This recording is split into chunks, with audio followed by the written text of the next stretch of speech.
We thought that Railroad Park in Birmingham was the first example that I personally had seen in a long time where the investment in park space had done more than change development across the street. It has changed how people in Birmingham think about downtown Birmingham.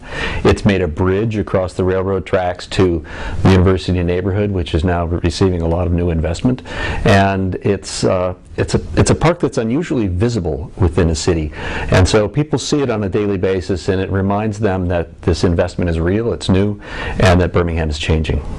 This year we saw 5 highly different approaches to using urban open space to improve a city. At one extreme we saw the High Line, of course, the elevated walkway. It's smashing and lovely. We saw at the other extreme Pier 25 in New York City, which is in many ways a recreational venue for people who have nowhere else to go. The idea of using a pier for play I thought was really very interesting and innovative.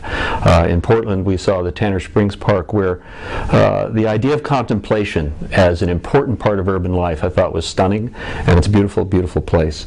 And then in Calgary I was quite surprised to see how that city took an edge, just an edge between downtown and the river, and stretched that edge out and made it into a real place that's changing the face of downtown.